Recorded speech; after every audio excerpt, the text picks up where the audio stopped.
This video is a bit of a spring mix of jobs. With the weather warming up and the inside stucco mostly complete, we started stuccoing the outside wall, starting with the outside of this mezzanine structure. This stucco will protect the underlying insulation from the sunlight and bugs and just make things look a little better too. In the foreground, you can see the start of my radial vault steel structure. That was a big project and it'll be the next video. In the background, you can see a patch where the dirt slid off the waterproofing over the garage. This was the only spot where we didn't use carpet. We just ran out that day. I didn't think it would be a big deal, and we just went with it. Now, after learning how important the carpet is, I have another scrap of carpet, and it's time to sort this problem out, bucket by bucket. Of course, this is the perfect job for younger men. Why not use some heavy equipment? Because my front loader can't reach that high, and I wasn't really brave enough to try and drive it up over the steep side of the garage with a full load of soil. If we had a telehandler or a large excavator, this would have been a one-scoop job. Now here comes the topsoil with a few extra buckets and a break.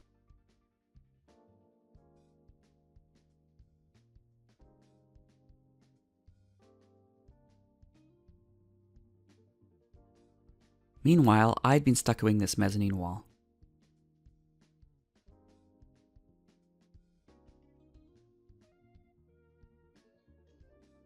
Sherry joined me and we got it all done after the camera battery died.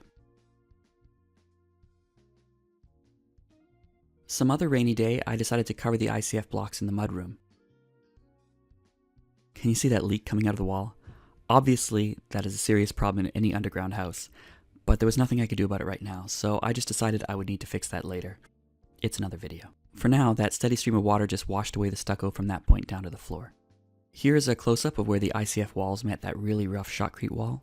The shotcrete crew just left it really rough in this area especially. It'll take a lot of layers of scratch coat to smooth this out, so I did a few patches in the deeper spots to get that project started. Here's a pic of that opposite wall and the open doorway and the stone wall beyond.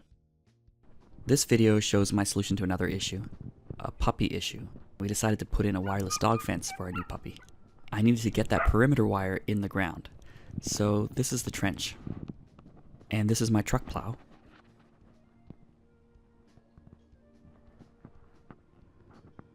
The cinder block is just for weight to help push the plow into the ground.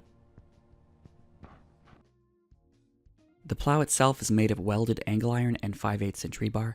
I used my grinder to actually shape that rebar into a plow blade that my truck could pull around. Once we had the furrow, we could put the little wire in and then cover it over.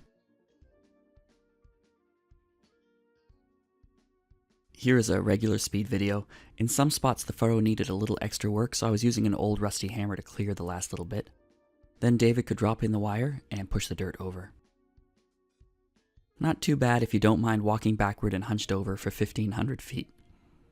Still easier with that plow than without it.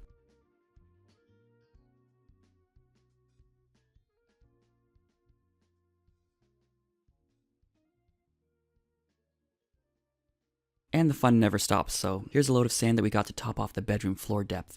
We needed to get it up to within 6 inches of the final floor level so that we could put in 2 inches of insulation and then 4 inches of concrete. But that meant we needed to fill it up at least 6 inches deep, so a lot of dirt would be needed. Buying this dirt was a waste of money considering how much free dirt I had on site.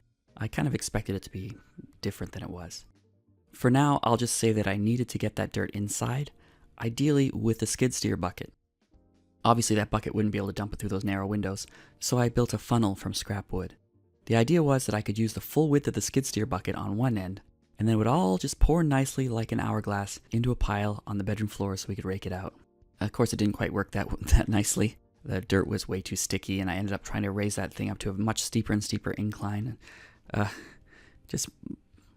It was strong enough for the kids to play on, and it lasted a few loads worth. I got, maybe 2 or 3 buckets in there.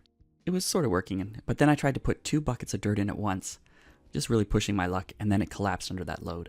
If it had been working really well, I might have rebuilt it, but with the dirt gumming up the funnel all the time, we decided it wasn't worth all that extra effort, so we just took that thing apart. Sherry and the boys ended up moving the rest of the dirt through by bucket brigade. Poor kids. The next fun project was to point the stone wall with mortar to keep the wasps out. Basically, I pushed the mortar in with my gloved fingers and then washed off any that got on the front of the stones. I think it looked pretty good. Then I went on a hike in the woods with the boys and we ended up picking up some moss. A few different kinds of moss actually, and some lichen also, and brought it back. I had seen on YouTube that you could mix it up with buttermilk to get it to grow on your stones. So I broke the moss up into little pieces and I mixed it with buttermilk. This made sort of like a lumpy paste. Then I put it all over the shady parts of the wall, especially on all the little ledges. And then what's left went on that large boulder wall. I can already tell you that it worked well enough, but certainly not as well as it did in any of those YouTube videos. You can look in the background for moss growing in later videos and walkthroughs. The next video will be another big one covering erecting that steel for those radial vaults. If you're a subscriber, make sure to hit that notification bell if you want YouTube to tell you when that video comes out. These YouTube videos are always a little bit behind. If you're looking for more up-to-date info, you can check us out on Facebook. The link is in the doobly-doo.